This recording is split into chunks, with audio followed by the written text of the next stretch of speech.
and I'm a security professional. I'm also writing a book about Bitcoin and anonymity, and the price has been going up on Bitcoin quite a bit recently. So several of us have been talking for a while. We thought that it'd be good to do some kind of tutorial on how to do cold storage, which I'll explain in a moment what that means.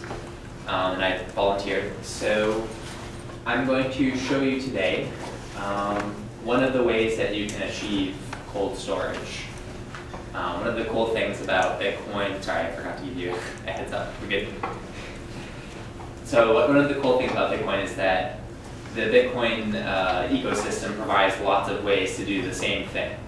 And so this is just one of the ways that you can do cold storage. It's not the authoritative way, but it's one of the ways. Now, before the meeting, I actually took all the steps that you will need to know. I put them in a tutorial and I put them on my website. So you don't need to take any notes here. Don't try to memorize anything or whatever. And if at any point you have any questions, just stop me. And what's your website? Yeah, what's the website? The website is anonymousbitcoinbook.com, and I'll also post some links around to the various pages that are associated with this group to the tutorial.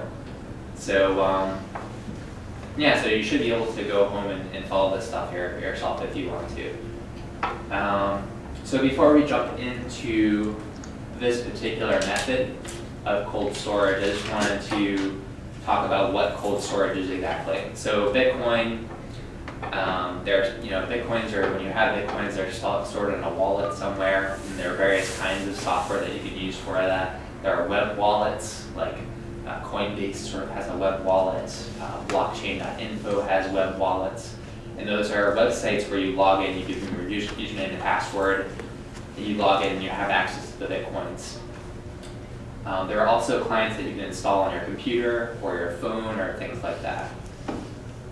Now the difference between web wallets and something that you might install on your computer is really who controls the Bitcoins, who has not legal ownership over them, but sort of technological ownership. So in order to understand that, you have to understand what's going on in a Bitcoin wallet and sort of some of the background behind how Bitcoin works. So a lot of times, to simplify things, when we're talking about Bitcoin, we talk about people having Bitcoins in their possession. You send it from one address to another, right? And really that's just an abstraction that's helpful for talking about Bitcoin in the terms that we're familiar with for standard transactions. What's really going on behind the scenes is that you never have Bitcoins stored on your computer. The Bitcoins don't really, they don't exist in that way. What we really do have is, in our Bitcoin wallets, we have private keys that they act as the secrets that you need to send Bitcoins from one address to another. So a metaphor that I've been working with recently, I don't know if it's a bad metaphor, but let me know. So the way that I sort of think about it is like, imagine that Bitcoin, in terms of the ownership of Bitcoins, it's kind of like this vault in the sky. You know, it's like this hallway, and there's a series of like rooms or vaults along the hallway, and each address is a little vault, and people are storing gold in these vaults. And what you can do is you can send gold to any of these vaults, just like you can send Bitcoins to any address that you want to. But in order to actually get in the vault, open it up and take the gold out, you need to know a secret or have a key or whatever. And the private key that's stored in a Bitcoin wallet is that secret that you need to actually get into the vault and take the gold or the Bitcoins out. So that's just like a little physical metaphor to hopefully help people understand exactly what's going on there.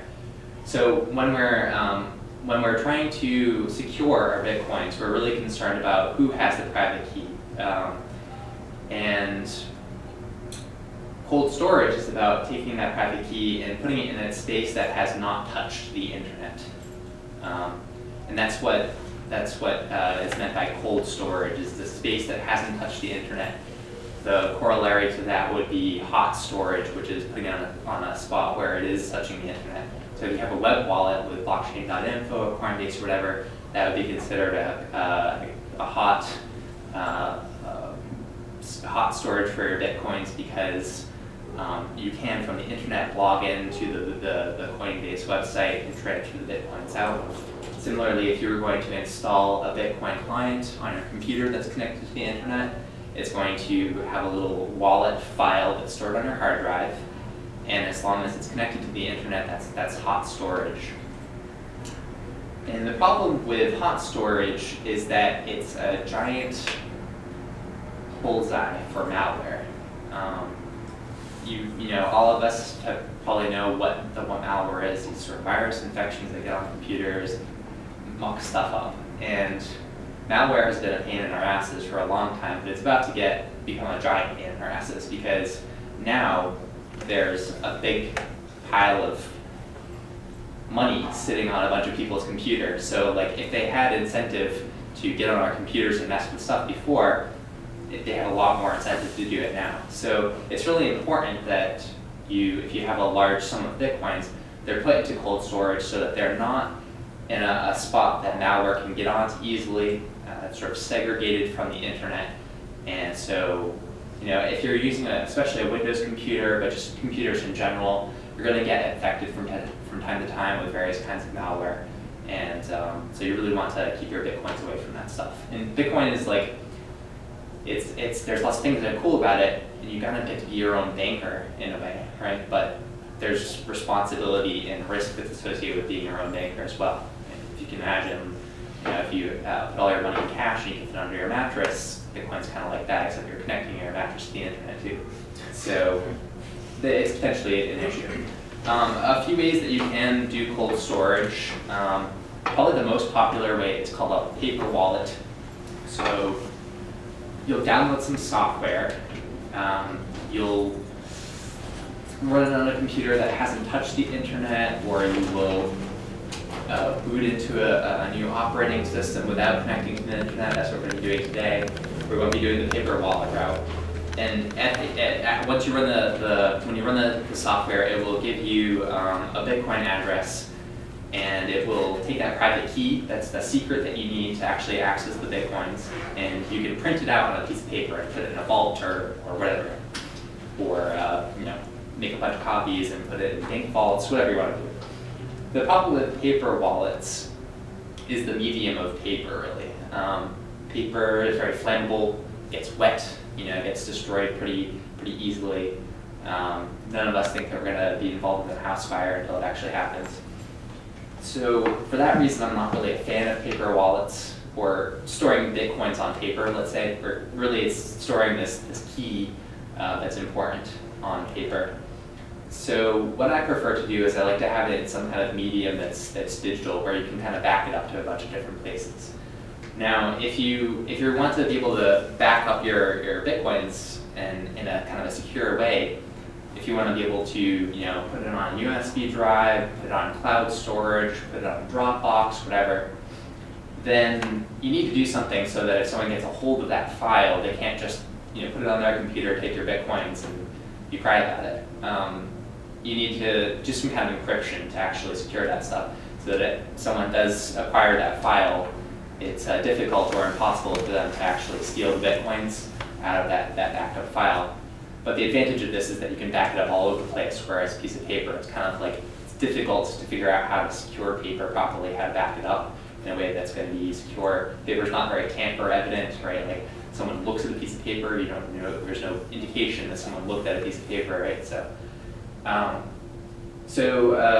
like, one of the most popular ways of doing a paper wallet is there's a website called BitAddress.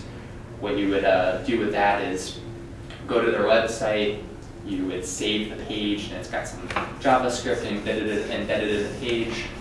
You'd put it on another computer that never touches the internet, or you could boot into Linux or whatever, and run this page from there, and it would generate a new address for you and give you a paper wallet you can print out. The problem that I have with something like BitAddress is I don't really know who runs BitAddress.